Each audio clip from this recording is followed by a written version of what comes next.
చెప్పండి మేడం, ఏంటి ఇక్కడ దాకా ఎందుకు వచ్చారు, మీరు ఎక్కడి నుంచి వచ్చారు, అసలు ఏంటి మీ సమస్య? మేము విజయవాడ కొత్త గవర్నమెంట్ హాస్పిటల్ స్టాఫ్ అండి మేమందరం. అయితే గత కొన్ని సంవత్సరాల నుంచి మాలోనే 10 సంవత్సరాలు 15 సంవత్సరాల నుంచి స్టాఫ్ నర్స్ కాంట్రాక్ట్ బేసిస్లో వస్తూ ఉన్నాము. అయితే ఇప్పటి వరకు మాకు రెగ్యులర్ జీవో అనేది లేదు. అన్ని వేరే వేరే రంగాల్లో తీస్తున్నారు కానీ మా వైద్య శాఖలో మాత్రం రెగ్యులర్ జీవో అనేది పాస్ చేయట్లేదు.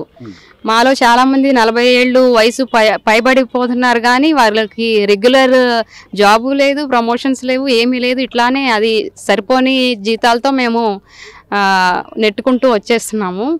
అయితే కొత్తగా జీవో 115 అని చెప్పి ఏఎన్ఎం నుంచి వాళ్ళు రెగ్యులైజేషన్ చేసి వాళ్ళు 2-3 సంవత్సరాల నుంచే వాళ్ళు జాబ్లో ఉన్నారు. వాళ్ళు రెగ్యులర్ కోటాలో ఉన్నారు. వాళ్ళకు కూడా సేమ్ అలాగే స్టాఫ్ నర్స్ పదవి ఇస్తున్నారు. కానీ ఆల్రెడీ మేము స్టాఫ్ నర్స్ బీఎస్సీ ఎంఎస్సీ చేసిన వాళ్ళకి రెగ్యులర్ జాబ్ అంటూ ఏమీ లేదని చెప్పి మేము చాలా బాధపడుతున్నాము. గవర్నమెంట్ని రిక్వెస్ట్ చేసేది ఏంటంటే, మేము ఎన్నో సంవత్సరాల నుంచి ఎందుకు చేస్తున్నామంటే ఎప్పటికైనా మాకు రెగ్యులర్ అవుతుంది అన్న ఆశతో చేస్తున్నాము. 15 సంవత్సరాల నుంచి కూడా చేస్తూ ఉన్నాము.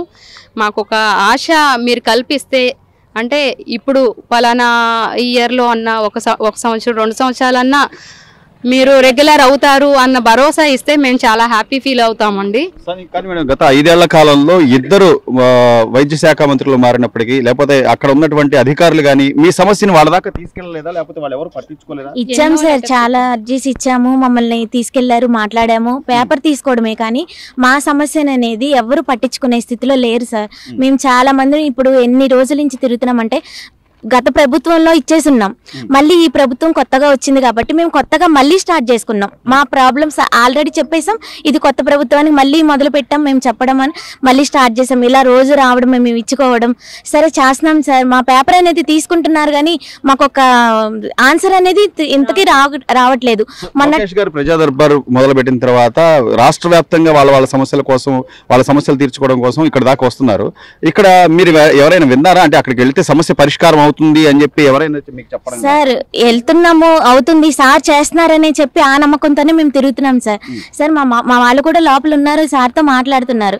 మొన్న కూడా వచ్చాం సార్, ఇలాగే సార్కి మేము అన్ని సబ్మిట్ చేసాము, సో మేము చూస్తామని చెప్పారు. మేము న్యాయం కోసం ఇంకొంచెం రిక్వెస్ట్ చేసి గవర్నమెంట్ని మాకు న్యాయం చేయాలని మేము అడుగుతున్నాము. ఇంకోటి ఏంటంటే 2014 వరకు గత ప్రభుత్వం అనేది రెగ్యులర్ చేయడం జరిగింది సార్. అందులో మా స్టాఫ్ నర్స్ ఒక్కళ్ళు కూడా లేరు సార్. వేరే డిపార్ట్మెంట్స్ ఉన్నాయి కానీ మా నర్సింగ్ డిపార్ట్మెంట్ ఒక్కళ్ళు కూడా స్టాఫ్ కి రెగ్యులర్ అనేది జరగలేదు సార్. ఈ ప్రభుత్వం అయినా మాకు న్యాయం జరిగిద్దని చెప్పి మేము ఇంతవరకు చేస్తున్నాం సార్. ఇంకా పోరాడతాం సార్. మేము ఇది ఎంతవరకు మేము డ్యూటీస్ చేసుకుంటూ ఇట్లా తిరుగుతున్నాం సార్. డ్యూటీలో ఉన్న వాళ్ళు డ్యూటీలో ఉన్నారు, మేము ఇలా డ్యూటీస్ మధ్యాహ్నం డ్యూటీ సార్ మాదందరిది. మేము ఇలా తిరుగుతున్నాం ఎందుకంటే మాకు న్యాయం కావాలి. గవర్నమెంట్ నుంచి మాకు ఒక ఆన్సర్, ఎందుకంటే ఒక 115 జీవో నుంచి మాకు ఒక ఆన్సర్ వస్తే చాలు సార్, అంతే. అంటే లోకేష్ గారి దగ్గరికి వచ్చారు ప్రజా దర్బార్లో, ఇక్కడ అనేక సమస్యలు పరిష్కారం అవుతున్నాయి అంటున్నారు. ఈ రాష్ట్ర వ్యాప్తంగా కూడా ఇక్కడికి వస్తున్నారు. మీ సమస్య గురించి ఏం చెప్పదలుచుకున్నారు? ఫైనల్ గా ఏంటంటే అండి, మాకు కావాల్సింది మాకు రెగ్యులరైజేషన్ కావాలండి. ఇన్ని సంవత్సరాల నుంచి మేము వర్క్ చేస్తున్నాము, మాకు సర్వీస్ ఉంది, రోస్టర్ పాయింట్ కూడా ఉంది. మేము రెగ్యులరైజేషన్ కావాలి, దానికోసమే మేము పోరాడుతున్నాము. సో గతంలో వచ్చి మీరు రిప్రజెంటేషన్ ఇచ్చినప్పుడు లోకేష్ గారి నుంచి ఎలాంటి సమాధానం వచ్చింది, లేకపోతే ఆయన తీసుకున్న విధానం కానివ్వండి? ఇప్పుడేనండి మేము ఫస్ట్ టైం ఇచ్చింది, ఇంతవరకు ఇవ్వలేదు మేము. లోకేష్ గారు మా లెటర్స్ తీసుకొని వాటిని పరిశీలించి వాళ్ళ దగ్గర నుంచి మాకు ఫోన్ వస్తుంది, పాజిటివ్ రెస్పాన్స్ వస్తుంది అని చెప్పి మేము ఆశిస్తున్నామండి. మేము చాలా మంది కోవిడ్లో కూడా మేము చాలా మంది సఫర్ అయ్యామండి. ఈవెన్ వాటిల్లో మా health issues, family issues, even నేను చూసుకుంటే నేను ఒక బాబుని డెలివరీ అయ్యాను, ఆ బాబుకు కూడా కొంచెం హెల్త్ ఇష్యూస్ వచ్చినాయి. కోవిడ్లో డ్యూటీలు చేయడం వల్ల మేము చాలా ఇబ్బంది పడ్డాం. చాలా మంది మొన్న అయితే మా స్టాఫ్ ఒక ఆవిడ హిప్ రీప్లేస్మెంట్ కూడా చేయించుకుంది, బికాస్ ఆఫ్ కోవిడ్లో ఉన్న ఎఫెక్ట్ పడడం వల్ల, డ్రగ్స్ ఎఫెక్ట్ పడడం వల్ల. ఇప్పటికీ ఆవిడ ఆపరేషన్ చేయించుకొని కూడా ఆవిడ డ్యూటీకి వస్తున్నారు, దుర్గాదేవి గారు అని చెప్పి. అంతా మేము ఎఫర్ట్స్ పెడుతున్నా కూడా మేము ఇంకా ఈ కాంట్రాక్ట్ బతుకుల్లోనే మేము చితికిపోవాలా అని చెప్పి మేము బాధపడుతున్నాం అండి. ఏదో మాకు రెగ్యులర్ అయితే కొంచెం మా జీవితాలు కూడా బాగుంటాయి. 15 సంవత్సరాల నుంచి మేము సర్వీస్ని అందజేస్తున్నాము, మా జీవితాలు కూడా బాగోవాలని చెప్పి మేము అనుకుంటాం కదండి.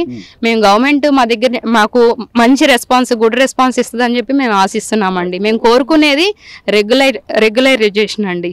నర్సింగ్ ఆఫీసర్ సార్, నేను కాంట్రాక్ట్లో వర్క్ చేస్తున్నా. నా పేరు మరియా సార్. ఇప్పుడు ఒక క్వాలిటీ కేర్ అనేది ప్రజలకు ఇవ్వాలి మేము, అలాంటి క్యాడర్లోనే రెగ్యులరైజేషన్ అనేది లేదు.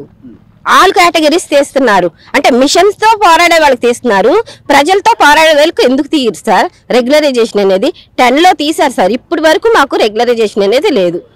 మాకు మాత్రం త్వరగా పోస్టింగ్స్ తీయడం కానీ లేకపోతే ఉన్న వాళ్ళని రెగ్యులర్ చేయడం కానీ చేస్తే మంచిదని నేను ప్రభుత్వాన్ని కోరుకుంటున్నాను. ఇంత ధైర్యంగా, ఇంత ఎఫెక్టివ్ గా, లేకపోతే ఇంత డిమాండింగ్ గా గత ప్రభుత్వంలో ఎందుకు చేయలేకపోయారు మేడం? అప్పుడు కూడా మేము అడిగాం సార్, ఎన్నిసార్లు తిరిగాం సార్. ఇప్పుడు వరకు ఒక 10 times 15 times ఎమ్మెల్యేలు ఏంటి, ఎంపీలు ఏంటి, అందరికి ఇస్తానే ఉన్నాం. అయినా సార్ మాకు ఏ జాబ్ రాలేదు. ఈ ప్రభుత్వంలో చంద్రబాబు నాయుడు గారు వచ్చిన తర్వాత బాబు వస్తే జాబ్ వస్తుంది అన్నారు కాబట్టి మేము ఇప్పుడు బయటకు వచ్చి అడుగుతున్నాం. నిజంగా మాకైతే హెల్ప్ చేస్తారు అనుకుంటున్నాం సార్ తెలుగుదేశం ప్రభుత్వం. అవును సార్, న్యాయం అస్సలు జరగలేదు సార్. ఇప్పుడైతే ఈ ప్రభుత్వంలో జరిగిద్దనే మేము వచ్చాం.